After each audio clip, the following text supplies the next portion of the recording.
Wait, இந்த video நீங்க பாத்துட்டீங்கன்னா இந்த ஒரு வகையில நம்ம சொர்க்கத்தை அடைஞ்சிட மாட்டோமான்னு யோசிப்பீங்க. பொதுவாவே இந்த பழக்கம் நம்ம யாருக்கிட்டையும் இல்ல. நபி ஸல்லல்லாஹு அலைஹி வஸல்லம் அவங்க சொல்றாங்க, அல்லாஹ்விடம் ஒரு நபர் கொண்டு வரப்படுவார்.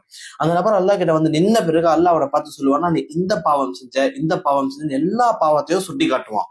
அந்த அடியான் ரொம்பவே சோர்ந்து போய் அல்லாஹ் கிட்ட சொல்லுவானா, யா அல்லாஹ் நான் எல்லா தவறுகளையும் செய்தேன்னு அல்லாஹ்விடம் ஒப்புக்கொள்வார். இப்போ அல்லாஹ் அவனை பார்த்து சொல்லுவானா, உலகத்துல நீ இந்த பாவங்கள் எல்லாம் செஞ்ச, ஆனா எல்லாத்தையும் நான் உனக்காக மறைச்சேன். அதே மாதிரி ஆகிரத்திலையும் இந்த எல்லா பாவங்களையும் நான் உனக்காக மறைக்கிறேன். உலகத்திலேயே அல்லாஹ் மனிதனோட பாவத்தை மறைக்கணும். ஹதீஸ்ல வருது, நபி அவங்க சொல்றாங்க, மன் சத்தர முஸ்லிமன் சத்தரஹு அல்லாஹு ஃபித் துன்யா வல் ஆகிரா.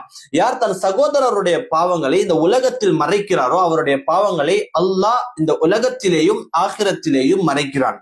ஆனா ரொம்ப பெரிய ஒரு கை சேதம், இன்னைக்கு இந்த பழக்கம் நம்ம கிட்ட இல்ல. சோசியல் மீடியால நம்ம நிறைய எக்ஸாம்பிள்ஸ் பார்க்கலாம். பல பேரோட பாவங்களை அவங்க ஹர்ட் ஆகுறாங்களா இல்லையான்னு தெரியாமலேயே நம்ம ரிவீல் பண்ணிட்டு இருக்கோம். சோ இந்த பாவங்களை நீங்களும் அவாய்ட் பண்ணுங்க. அவாய்ட் பண்ணணும்னு நினைக்கிற உங்க ஃப்ரெண்ட்ஸுக்கு நீங்க இந்த வீடியோவை ஷேர் பண்ணி விடுங்க. ஜஸாக்கல்லாஹ்.